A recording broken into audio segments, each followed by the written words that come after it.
네, 안녕하십니까. 환율의 모든 것, 환율 질문 있어요의 정명입니다. 예, 전숙지입니다. 네, 저희가 지난 시간에는 금리와 환율의 관계에 대해서 한번 살펴본 바가 있잖아요. 근데 올해 금융시장에 가장 큰 화두가 되고 있는 주제 중에 하나가 인플레라는 단어가 아닐까 싶습니다. 사실 금융위기 이후에 저희가 10년 동안 계속 왜 이렇게 물가가 떨어지기만 하는 걸까? 저물가에 대해서 고민을 해왔었는데 이제 때 아닌 인플레 논쟁이 이제 본격적으로 나타나고 있는데요. 이번 시간에는 인플레와 소위 물가 상승률과 환율과의 관계에 대해서 한번 살펴보도록 하겠습니다. 예, 말씀하신 대로 물가, 인플레이션이 온다. 새로운 시대가 열릴 거다.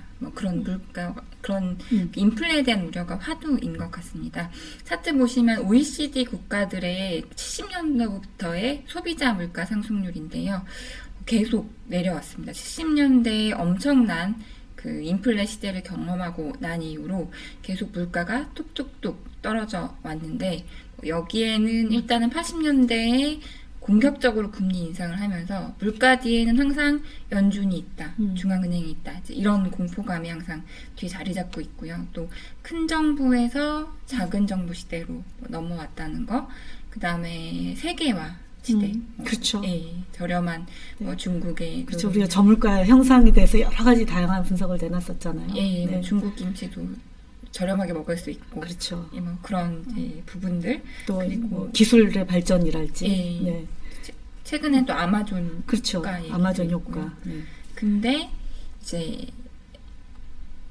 시대가 변할 거다. 더 이상 내려갈 데가 없다. 물가가 올라갈 거다라는 얘기가 나오고 있고, 거기에는 이제 큰 정부 시대로 변화하고 있다. 그렇죠. 이런 큰 굵직한 몇 가지 좀 테마의 변화, 구조의 변화들이 일어나고 있는데, 첫 번째로 말씀하신 대로 이제 바이든, 특히 미국 정부가 표방하고 있는 큰 정부, 이게 전 세계적으로 좀 대세를 이루고 있다고 봐야 될 것 같고요. 예, 그런 부분도 있고, 이제 그동안 세계화가 진행돼 왔는데 세계화가 후퇴할 거다라는 그렇죠. 부분도 있고, 네, 그것도 역시 미국이 주도하고 있긴 하지만 이제 중국을 견제하고, 그다음에 자국 우선주의라는 것이 2010년도부터 사실 태동을 하기 시작을 했지만, 이번 코로나 위기로 더더욱, 또 트럼프 정부에서 코로나 위기로 더욱더 좀 틀을 더 잡아가는 그런 모습인 것 같아요. 예, 또 게다가 이제 중앙은행의 역할이 조금 변한 것, 소위 어려운 얘기지만 그 평균 물가 목표제 (AIT),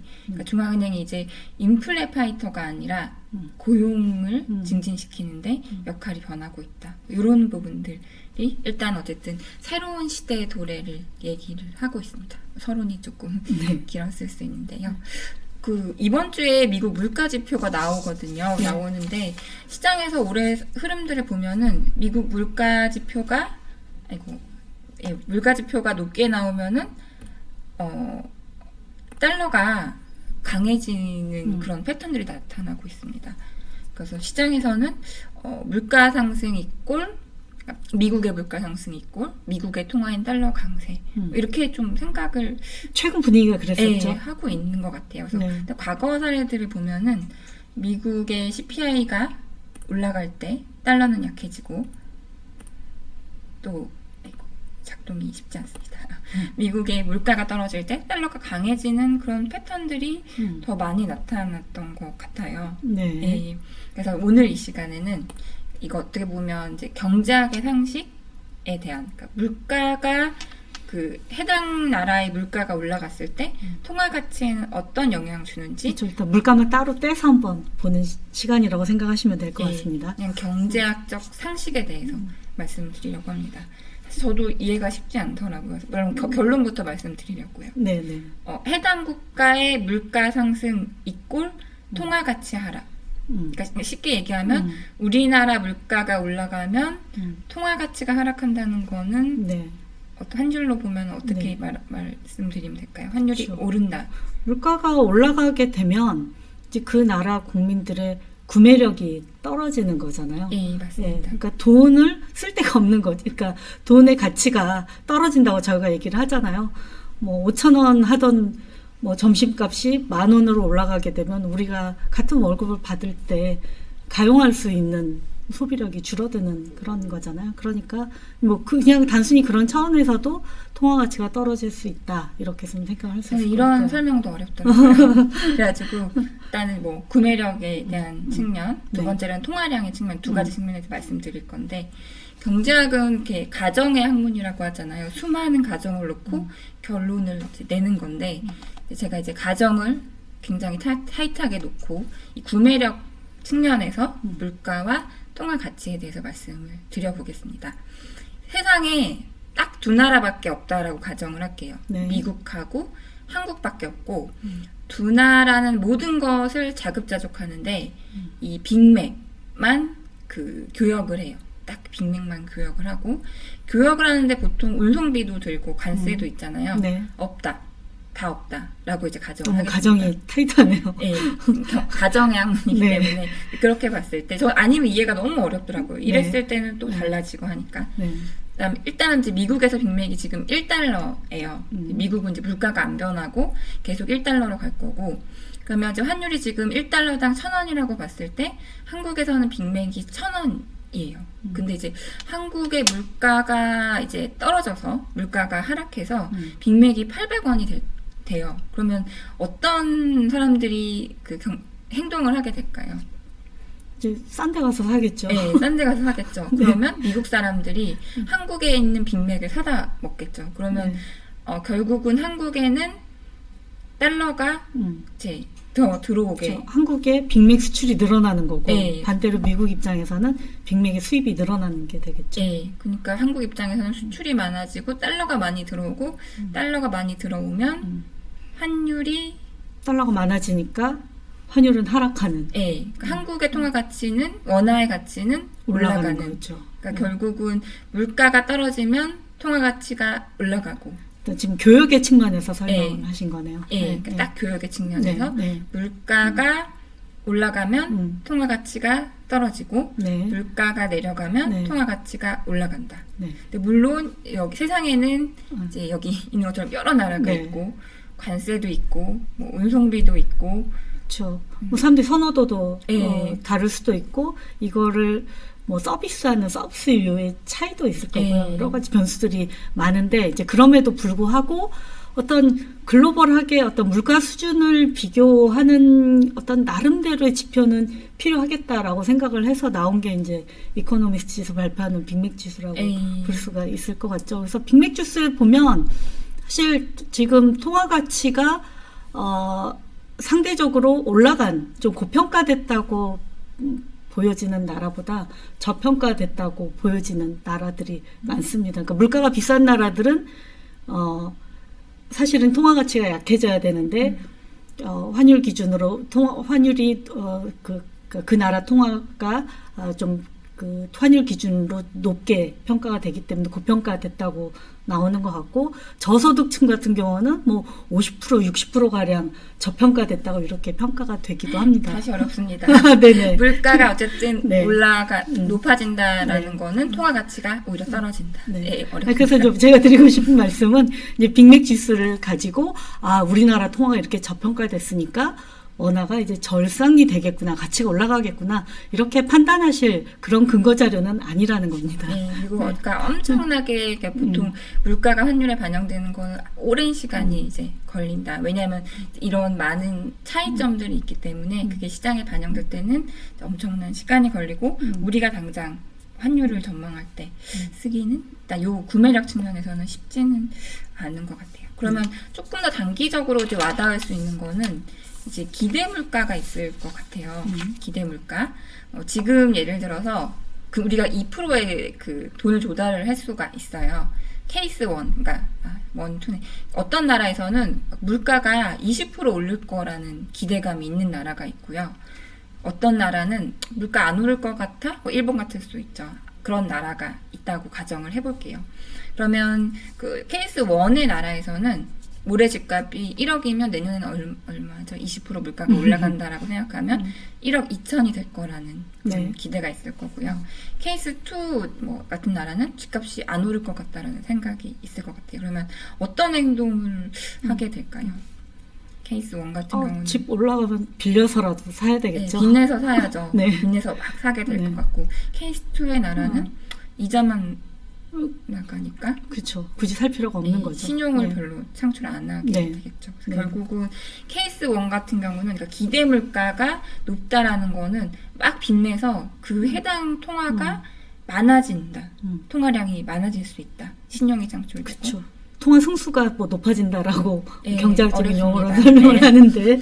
네. 사람들이 돈을 많이 빌리니까 그만큼 시중에 유통되는 어떤 유동성이 많아지고 그거 자체가 그 통화의 가치를 떨어뜨린다라고 네. 볼 수가 있는 네. 거겠죠. 그래서 이 기대 물가 그러니까 여기서도 마찬가지로 네. 물가가 올라가면 통화 가치가 떨어진다. 그러니까 통화량의 측면에서도 이것만 네. 딱 외워주시면 좋을 것 같고요. 네. 요새 기대 물가 이야기가 엄청 많이 나와요. 그렇죠. 그 쉽지 않은 개념이에요. 물가는 그래도 알겠는데 기대 물가는 뭐냐? 그럼 어떻게 측정하냐? 여기서 말할 수는 없을 것 같고요. 네. 이건 허태호 연구원님이 네. 해주시면 좋을 것 그래서 같은데. 사실 이제 뭐 미국 같은 경우는 물가채라는 거를로 뽑아내기도 하고 보통은 이제 서베이를 가지고 하는데 사실 뭐 그거는 좀 더 채권 시장에서 다루기로 하고 어쨌든 그래서 중앙은행 관계자들은 사실은 물가 수준 자체보다도 기대 물가를 훨씬 더 중요한 지표로 보고 있습니다. 그래서 기대 물가를 관리하는 것이 장기적으로 그 나라의 물가를 안정적으로 원하는 목표로 좀 다가갈 수 있게 하겠다라고 생각을 하고 있기 때문에 사실 미국 연준도 CPI 일시적으로 높게 나와도 별로 놀라지 않고요. 시장의 기대 물가가 특히 중장기적인 기대 물가가 안정적이라고 하면 단기적인 물가는 상승을 용인해 줄 수 있는 뭐 그런 모습을 지닐 것 같습니다. 예, 조금 더 들어가 봐서 환율 시장에 직접 영향을 미칠 수 있는 게 결국은 실질 금리거든요. 실질 금리라 하면 네, 또 금리에서 한 단계 더 들어간 실질 금리라는 개념이 나왔습니다. 여기에 이제 물가라는 개념이 들어가는데 그렇죠.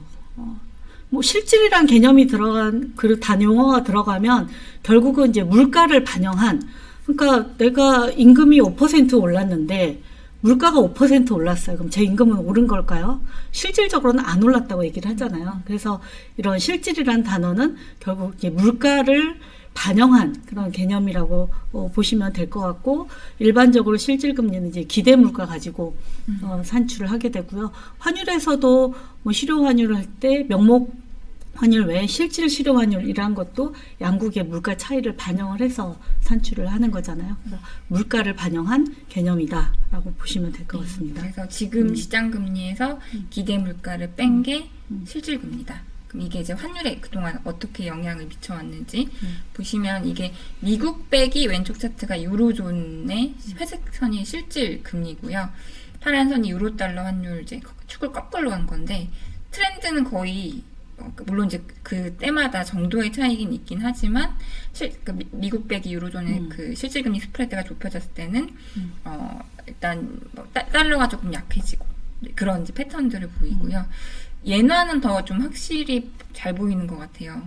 그랬죠. 그동안 엔화가 강세를 보이는 걸 이제 가장 대표적으로 설명하는 게 이제 일본이 실질 금리가 가장 높다. 그러니까 물가는 안 오르지만 금리도 제로이기 때문에 오히려 선진국들과 비교해 보면 실질 금리가 상대적으로 높아서 그게 엔화 강세를 설명하는 제일 큰 변수로 시장에서 보통 얘기를 했었죠. 예, 그래서 여기 보시면 미국 빼기 일본의 실질 금리 스프레드와 달러 엔 환율 보시면 물론 이제 강도의 차이는 있긴 하지만 이렇게 트렌드가 이렇게 확실히 있다라는 거예요. 여기서 한번 더 정리를 해보면, 그러니까 우리가 미국 금리랑 달러랑 같이 그려보기도 하잖아요. 근데 이거는 굉장히 1차원적이고요.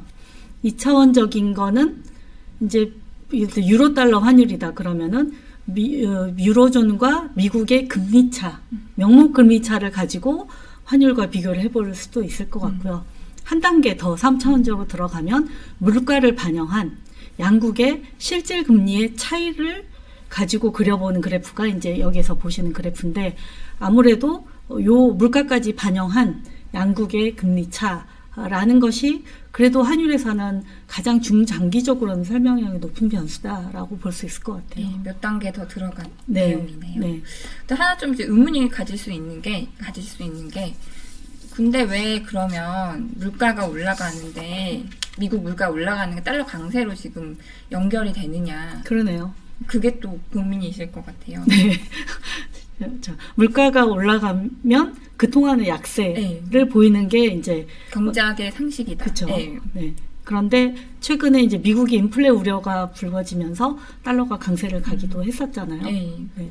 그 연결고리에는 금리가 있는 것 같아요. 금리. 그러니까 물가가 오르면 연준이 가만히 안 있고 뭔가 금리를 빨리 올릴 것 같다라는 생각이 시장금리를 자극하고 결국은 실질금리가 시장금리 빼기 기대물가라고 했는데 이 시장금리가 올라가면서 펜이 될까요? 펜이 올라가면서 실질금리를 높이는 이제 그런 환경을 만들고 있다라고 생각이 되고요. 그래서 시장은 결국 연준에 주목을 하고 있다. 사실 연초에 미국 기대물가가 좀 빠르게 올랐었는데 그때 달러는 약세를 보였었어요. 이제 그러다가 시장이 달러 강세로 반응을 한 것은 미국 10년 국채금리가 급등하기 시작을 하니까 그래서 더 이상 실질금리가 그러니까 기대물가 혼자 올라가고 시장금리가 가만히 있으면 실질금리가 더 빠지니까 오히려 달러 약세 요인이다가 기대물가 오르는데 그거를 시장금리가 따라가면서 캐치업을 하게 되니까 실질금리가 오히려 반등을 하는 거죠. 이제 그러면서 달러가 강세로 나타났었던 거거든요. 결국 시장은 연준의 주목을 하고 있는 거. 근데 시장금리를 연준이 움직이나요? 물론 이제 뭐 채권 시장의 수급도 있고 여러 가지 있을 수 있긴 한데 네. 결국은 이 메커니즘 속에서는 그러니까 물론 이제 시장금리가 경기가 좋아져서 올라간 이렇게 부양을 해서 성장률이 높아지고 시장금리가 올라간다. 그런 메커니즘도 있을 수 있긴 한데 제가 느끼는 외환시장의 반응은 그러니까 연준이 긴축을 빨리 하면 어떡하지? 거기에 조금 지금은 초점을 맞춰 네. 있는 것 같아요. 거기에다가 이제 연준이 지금 그래도 인플레 목표를 달성하기 위해서 장기금리도 못 오르게 붙잡아 놓지 않겠느냐라는 기대가 일부 있었기는 했지만 지금까지 드러난 이제 정책적 행보를 보면 기대 물가에 따라서 오르는 시장 금리는 오케이다. 뭐 이런 그런 부분이 확인이 되면서 시장이 현재는 시장 금리에 대한 민감도가 훨씬 높아진 상황이 아닌가 싶어요.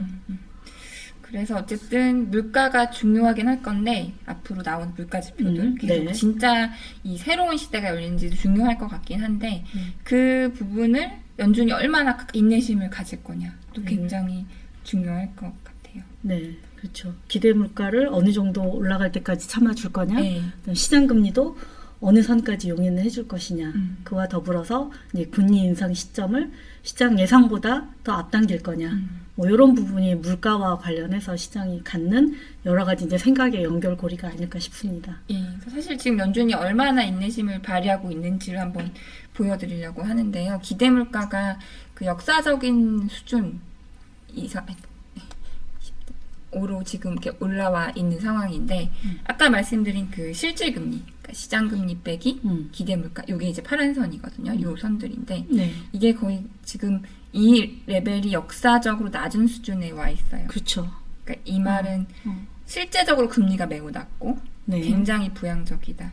그렇죠. 라는 것을 의미를 하는데 이게 더 내려올지 네, 또는 막 올라갈지 네, 아니면 꽤 오랫동안 이렇게 낮은 수준에서 유지할지 네. 이 부분이 달러와 주식시장 다 중요할 것 같습니다. 이게 움직이는 방향하고 달러의 향후 예상되는 방향이랑 예. 좀 비슷하다고 봐도 되겠죠. 큰 그림에서는 네. 이제 그럴 것 같습니다. 네. 저도 어려운데 앞으로 더 이 부분에 대해서 자세히 한번 얘기해보는 시간 가져도 좋을 것 같아요. 네. 제가 마무리할까요? 일단 그래도 그럼에도 불구하고 경제학적 상식에서는 물가 상승 이꼴 통화가치 약세. 예, 이게 이제 경제학적 상식이라는 거 이제 한번 알아주셨으면 좋겠습니다. 네. 예, 질문이 별로 없다고 하시더라고요.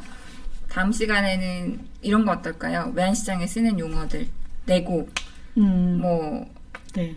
결제. 네, 저희가 시황을 꾸준하게 작성을 하고 있는데 거기에 다양한 다른 그 금융시장 뉴스에서 볼 수 없는 용어들이 많이 있습니다. 그래서 그런 용어랄지 아니면은 외환시장에서 좀 헷갈리는 용어들 이거를 한번 정리하는 시간을 가져볼까 합니다. 그럼 질문 많이 달아주세요. 네, 예, 마치겠습니다. 감사합니다.